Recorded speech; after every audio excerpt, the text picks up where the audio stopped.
আসসালামু আলাইকুম। আশা করি সবাই ভালো আছো, আমি ভালো আছি। ভিডিওগুলি একটু দেরি হয়ে যায়, আসলে লেখাপড়া তো এটা চট করে কিছু করা যায় না। আজকে আমি দশম শ্রেণীর রসায়ন পর্যায় সারণী নিয়ে কথা বলবো। পর্যায় সারণী তুমি যদি জানো তাহলে তোমার রসায়ন পড়তে খুব সহজ হয়। পর্যায় সারণী তুমি দেখে দেখে লেখো, কিন্তু দেখে দেখে পরীক্ষার হলে লেখা যায় না। এটা যদি মুখস্থ করা থাকে পরীক্ষার হলে অনেক সুবিধা পাওয়া যায়। মূলের নাম চিনতে সুবিধা পাওয়া যায়, বর সংখ্যার সুবিধা পাওয়া যায়, এরপরে পারমাণবিক সংখ্যার সুবিধা পাওয়া যায়, কত নম্বর গ্রুপে আসছে জানা যায়, কত নম্বর পর্যায়ে আছে জানা যায়। আমরা জানি পর্যায় সারণীতে 118টি মৌল আছে। আমরা 118টি শেখার দরকার নাই। আমরা মৌল 1 থেকে 36 পর্যন্ত আমরা এখানে গড় করছি। গড়টা আগে করে রাখছি তোমাদের সুবিধার জন্যে, সময় বাঁচানোর জন্য। কিভাবে লিখতে হবে দেখো, পর্যায় সারণীতে গ্রুপ আছে 18টা। কয়টা গ্রুপ আছে?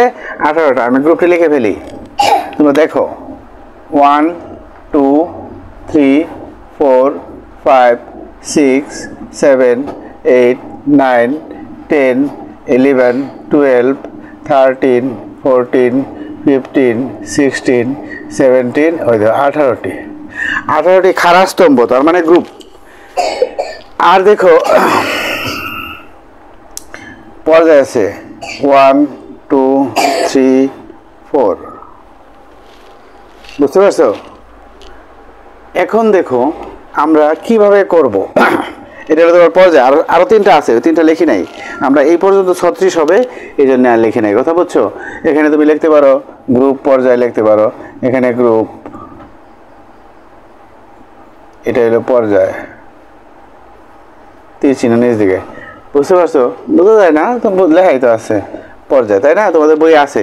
তোমাদের উৎসাহ দেওয়ার জন্যে, তোমরা নিজেরা পারো না এই জন্য আমি এটা মুখস্থ করছি তোমাদের জন্য, শুধু যে স্যারে যখন মুখস্থ করতে পারছে এই বয়সে এসে, তে আমরাও ইনশাল্লাহ পারবো। তোমাদের উৎসাহের জন্যে আমি এটা করে দিচ্ছি। খেয়াল করো, প্রথমে পারমাণবিক সংখ্যা উপরে বইবা। তোমাদের বইয়ে এখানে আর এখানে লেখা আছে, আমি উপরে লিখে যাচ্ছি 1 2, জায়গায় গোলাইতো না। বুঝতে পারছো? এই যে গড়গুলি, এই গড়গুলি ফাঁকা থাকবে, এই গড়গুলির মধ্যে কোনো মৌল থাকবে না। তোমরা তো মুছতে পারতো না, এই জন্য আমি মুছে দিলাম না। এই গড়গুলি কি হয়ে গেল?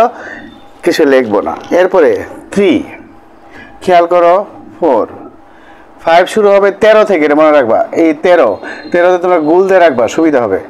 তাহলে 12 থেকে শুরু করে দিবা। এই জন্য 5 6 7 8 9 10। বুঝতে পারছো? এই গড়গুলিতে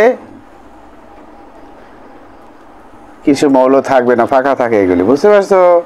এলাকা আমি টাতে রাখলাম। মুছে দিলে সুন্দর লাগবো। তোমরা তো মুছতে পারছো না, এই জন্য আমি আর মুছে দিই নাই। বুঝতে পারছো? 10 11 12 13, এরপরে 13 কোথায় হবে? এই 13 নম্বর থেকে আবার হবে। দেখো আমারই ভুল হয়ে যায়, দেখছো? এই জন্য খেয়াল রাখতে হবে। 13 নম্বর থেকে আবার শুরু হবে। এইগুলি আমি টানতে রাখলাম, এইগুলিতে কোনো মৌল হবে না। 13 14 15 16 17। খুব খেয়াল করবা কীভাবে আমি করতেছি, তোমরা এইভাবে শিখবা। বুঝতে পারছো? 18 19 20 21 22 23 24, বাংলায় বলছি 25 26 27। এটি কি লিখতেছি? পারমাণবিক সংখ্যা। 30 31 32 33 34। ওই দেখো আমি বলছিলাম না 36, ওই দেখো 1 থেকে 36 পারমাণবিক সংখ্যা বিশিষ্ট মৌলগুলি এখানে হবে। বুঝতে পারছো? এরপরে প্রথমে হাইড্রোজেন হিলিয়াম। তোমরা মনে করছো স্যার ও দেখে লিখেছে, না দেখে লিখতেছি না। Helium, lithium, beryllium, boron, carbon, nitrogen, oxygen, fluorine, neon. বুঝতে পারছো? Sodium, magnesium, aluminium, silicon, phosphorus, sulphur, chlorine, argon. এরপরে পটাশিয়াম, ক্যালসিয়াম, স্ক্যান্ডিয়াম, টাইটানিয়াম।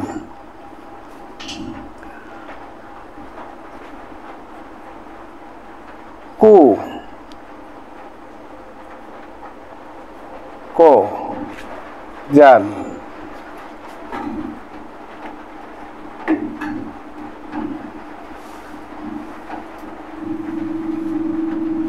সারা তো থেমে গেল। হ্যাঁ, থেমে গেছে। সব নাম বলতে গেলে লেখা যায় না, বুঝছো? নাম বললে লেখার অসুবিধা হয়। এই তো হয়ে গেল আমাদের hydrogen, helium, lithium, beryllium, boron, carbon, nitrogen, oxygen, fluorine, neon, sodium, magnesium, aluminium, silicon, phosphorus, sulphur, chlorine, argon, potassium, calcium, scandium, titanium, vanadium, chromium, manganese, ferrum, cobalt, nickel, copper, zinc, gallium, germanium, arsenic, selenium, bromine, krypton. Clear?